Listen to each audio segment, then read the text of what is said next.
కేజ్రీవాల్కు CBI special court నుంచి చుక్కెదురైంది. Bail పిటిషన్పై విచారణను జూన్ 19కి సిబిఐ ప్రత్యేక కోర్టు వాయిదా వేసింది. లిక్కర్ పాలసీ మనీ లాండరింగ్ కేసులో కేజ్రీవాల్ బెయిల్ పిటిషన్పై సమాధానం ఇచ్చేందుకు ఈడీ సమయం కోరింది.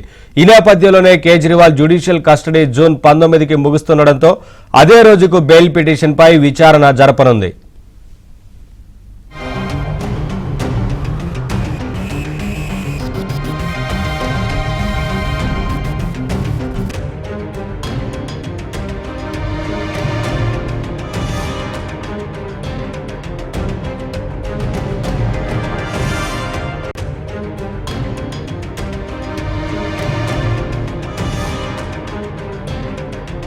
కీలక పరిణామాలు జరిగాయి. ఒకటి, కేజ్రీవాల్ దాఖలు చేసినటువంటి బెయిల్ పిటిషన్ కి సంబంధించినటువంటి విచారణ ఈ నెల 19వ తేదీకి వాయిదా పడింది.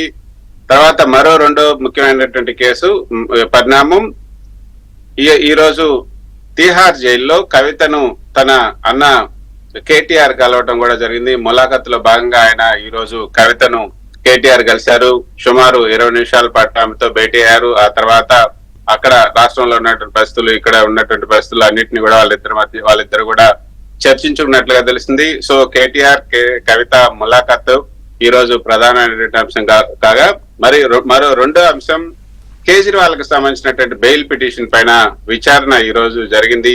ఢిల్లీ కోర్టులో జరిగినటువంటి ఈ విచారణ పైన ఏదైతే కేజ్రీవాల్ కి బెయిల్ ఇవ్వకూడదు అంటూ ఈడీ తరఫున వాదనలు వినిపిస్తూ, అయితే ఆయన చేసినటువంటి అభ్యర్థనలు ఏదైతే ఉందో దానికి సంబంధించినటువంటి తమ వాదనను వినిపించేందుకు కొంత సమయం కావాలి అంటూ ఈడీ తరఫున న్యాయవాదులు కోరడం జరిగింది.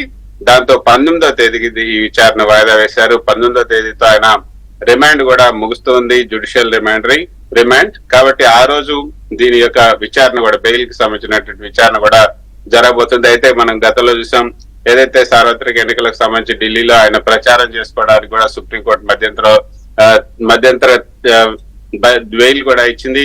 ఆ బెయిల్ కారణంగా ఆయన 2 వారాల పాటు బయటకు వచ్చి ఆయన తన పార్టీ తరఫున ఢిల్లీలో ప్రచారం కూడా చేసుకున్నారు. ఆ తర్వాత కౌంటింగ్ మరుసటి రోజు ఆయన మళ్ళీ జైల్లో లొంగిపోవాల్సి వచ్చింది.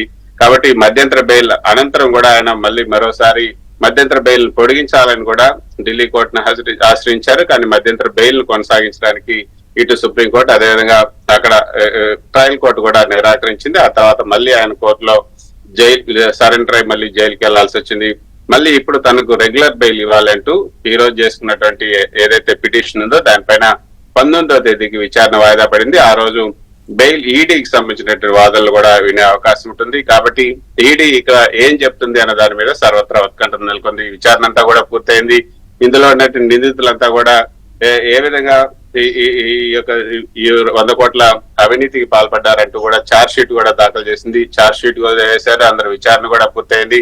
కొంతమంది అయితే బయట కూడా ఉన్నారు, కొంతమంది అప్రూవల్ గా మారారు. కాబట్టి ఈ నేపథ్యంలో ఇప్పుడు బెయిల్ నిరాకరించడానికి లేదు బెయిల్ వద్దంటానికి మరి ఈడీ ఏం చెప్తుంది? మరి ముఖ్యమంత్రిగా ఆయన ఇంకా కొనసాగుతూనే ఉన్నారు కేజ్రీవాల్, ఇంకా అక్కడి నుంచి ఆయన విధులను నిర్వర్తిస్తూ ఉన్నారు. కాబట్టి ఈ నేపథ్యంలో 19వ తేదీన ఏం జరుగుతుంది, కేజ్రీవాల్ కి బెయిల్ వస్తుందా లేదా అన్న దాని మీద అయితే సర్వత్రా ఉత్కంఠ నెలకొని ఉంది.